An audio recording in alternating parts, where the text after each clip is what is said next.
Rahul Gandhi troll मंत्रालय की प्रमुख मंत्री हैं और वही काम वो पूरी शिद्दत से पूरी लगन से करती हैं कि अडानी को बचाने के लिए ये सारे काम किए जा रहे हैं। उनके मंत्रालय के ऊपर ग्रहण है क्योंकि बहुत सारे लोगों में होड़ लगी हुई है कि राहुल गांधी जी को ज्यादा ट्रोल कौन कर पाएगा, कौन ज्यादा दो रुपल्ली का ट्रोल बनेगा इस सरकार के मंत्रियों में। अडानी पर आक्षेप ना लगे, अडानी की काली कारतूतों पर बातें ना हो और हमारा लोकतंत्र डिसाइड करेगा वैश्विक लोकतंत्र की दिशा और दशा क्या होगी। अभी थोड़ी देर पहले स्मृति ईरानी जी ने चिरपरिचित अंदाज में अमर्यादित और बिल्कुल त्रुटिपूर्ण एक वक्तव्य राहुल गांधी जी के खिलाफ दिया है। मैं उनकी व्यथा, उनकी वेदना समझ सकती हूँ। वो राहुल गांधी ट्रोल मंत्रालय की प्रमुख मंत्री हैं और वही काम वो पूरी शिद्दत से पूरी लगन से करती हैं।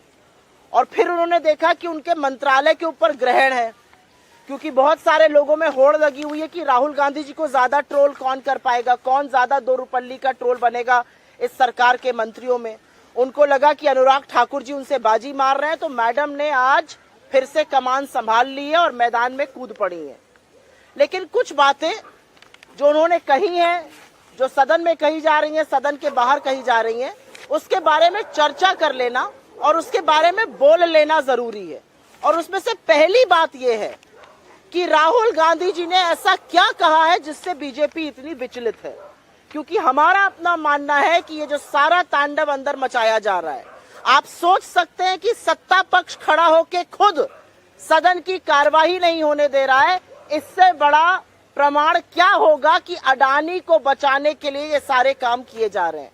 अडानी पर चर्चा ना हो, अडानी पर आक्षेप ना लगे, अडानी की काली कारतूतों पर बातें ना हो, उस पर एक शब्द ना बोलना पड़े सदन में। इसलिए सदन की कार्यवाही रोकने का काम आज सत्ता पक्ष के मंत्री, सदन के नेता खुद खड़े होकर कर रहे हैं।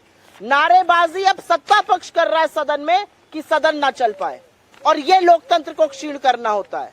राहुल गांधी जी ने जो कहा कि एक विश्व है, वो अमेरिका और चीन दो दिशाओं में खींच रहे हैं। भारत का लोकतंत्र विश्व के लिए सौगात है और हमारा लोकतंत्र डिसाइड करेगा वैश्विक लोकतंत्र की दिशा और दशा क्या होगी। इससे बड़ा लोकतंत्र का प्रहरी और दूसरा कौन हो सकता है, और वो भी विदेशी जमीन पर जाकर ये कहना। आपको बड़ी दिक्कत है विदेशी जमीन पर जाकर उन्होंने कहा। सुनिए वो सारे वक्तव्य जो मोदी जी ने विदेशी धरती पर, चाहे वो चीन हो, चाहे वो मॉस्को हो, चाहे वो यूके हो, जर्मनी हो, यूएस हो, साउथ कोरिया हो, ऐसी कौन सी भूमि है जहां पर उन्होंने जाकर देश का सिर नीचा करने का काम नहीं किया। जब आप चीन में जाकर ये कहते हैं कि हमने क्या पाप किया था, हम हिंदुस्तान में पैदा हो गए, ऐसे लोग सोचते हैं। आपको लगता है देश का सिर और देश का मान बढ़ाने का काम आप कर रहे हैं।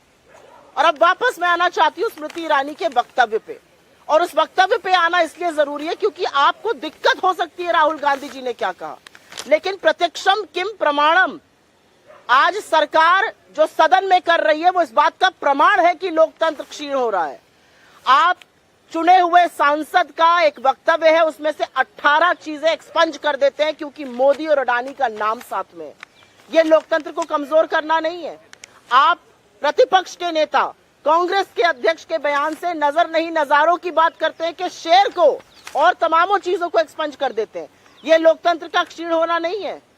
अगर एक बेबाक पत्रकार सवाल पूछता है उत्तर प्रदेश में सड़कों की हालत पर, तो उनको गिरफ्तार कर लिया जाता है, और ऐसे तमाम उदाहरण है। ये लोकतंत्र का क्षीण होना नहीं है। चुनी हुई सरकारों को पैसे के बल पर, एजेंसियों के डर पे गिराना, ये लोकतंत्र को कमजोर नहीं करता है। आगे मैं बताती हूँ, लोकतंत्र को कमजोर करने के इतने उदाहरण हैं कि ये लोग कहीं मुंह छिपाए नहीं छिपेंगे। लेकिन स्मृति ईरानी जी क्योंकि ट्रोल मंत्रालय को संभालती थी, उनके ट्रोल मंत्रालय पे खतरा था, उनको लगा कमान हाथ से चली जाएगी, वापस मैदान में कूद पड़ी हैं। मैं उनसे पूछना चाहती हूँ स्मृति जी, 2019 चुनाव के वक्त आपने कहा था 13 रुपए किलो पे शक्कर मिलेगी। लोकतंत्र को भूल जाइए 2 मिनट, आइए चूल्हे चौके की बात कर लेते हैं। 13 रुपए की शक्कर देने का वादा किया था, 45 पर शक्कर मिल रही है। 400 रुपए के सिलेंडर पर बड़ा प्रदर्शन करती थी आप, आज वो सिलेंडर 1200 पर है। महिला सशक्तिकरण की बात करती थी, आप ही के एमएलए का लड़का एक लड़की का यौन शोषण करता है और उसकी हत्या कर देता है उत्तराखंड में, लीपापोती आपकी सरकार करती है, आप चुप रहती हैं।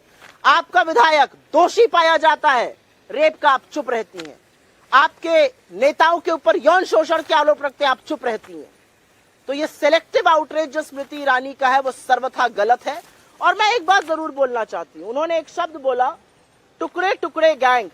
इस देश का पहला टुकड़ा टुकड़ा गैंग तो सावरकर जी थे और उन्हीं के लोग आज उसको लेकर चल रहे हैं। इस देश के दो टुकड़े कराकर जिन्ना के साथ मिलकर सावरकर का काम था और पाकिस्तान और हिंदुस्तान का बंटवारा।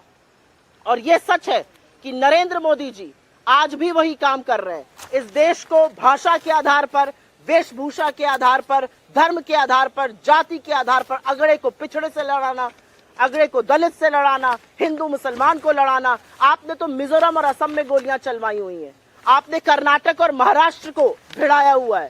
अगर ये टुकड़े टुकड़े गैंग नहीं तो असली टुकड़े टुकड़े गैंग के सदस्य और सरगना तो खुद रूलिंग एस्टैब्लिशमेंट और प्रधानमंत्री मोदी उसके लीडर है। मेरा अपना मानना है कि भारत के लोकतंत्र को बचाना हम सबका कर्तव्य है, मीडिया का कर्तव्य है। और भारत के लोकतंत्र की जिस तरह से धज्जियां सदन में और सदन के बाहर भारतीय जनता पार्टी उठा रही है, वो अपने आप में प्रमाण है कि किस तरह से लोकतंत्र कमजोर हो रहा है।